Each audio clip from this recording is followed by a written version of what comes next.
faly mifakahita-tava aminao ao anatin'izao fotoana manokana fitronam-bavaka izao. Faly ihany koa manatitra ny amin'ny fiarabana tratry ny taona satria mety misy vao androany indray mitafahoana isika. Ny rariana dia izao taom-pifaliana ho antsika izany taona izany.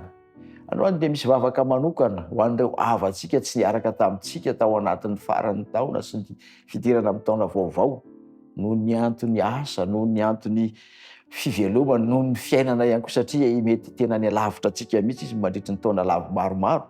Andeha hivavaka ho azy ireny isika.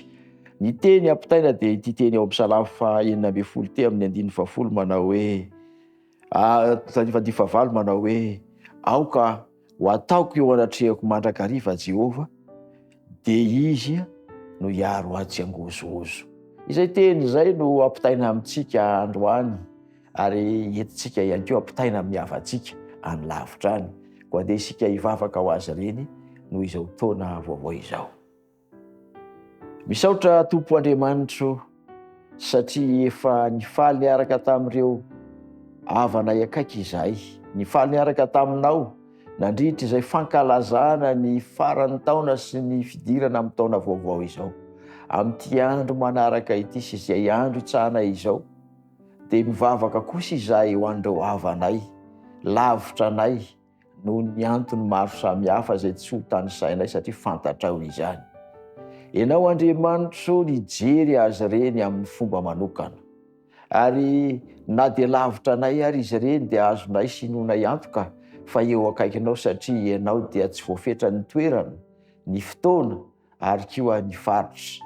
Koa jereo ny fiainan'izy ireny Andriamanitro.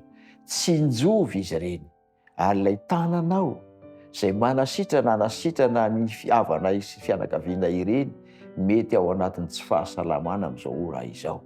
Mety ezakasika azy ka hanala ny roananina reta. Ny manana olana satria tsy lozan'ny olana ny fiainana zanak'olombelona. Andriamanitro, ianao no amahazy satria ianao ny fanampahan-tena fa aoka anatona anao izay miasa fatratra sy mavesatretana fa ianao no hanome azy fitsarana. Ny irinay Andriamanitro, ho azy ireny sy ho anay dia ho taona, ho feno ny fitahiana sy ny fanambinana avy aminao izao taona izao. Hivavaka dia angatahiko ary tononiko satria ny anaran'i Jesosy no efa natolotra ho famonjenanay. Amen.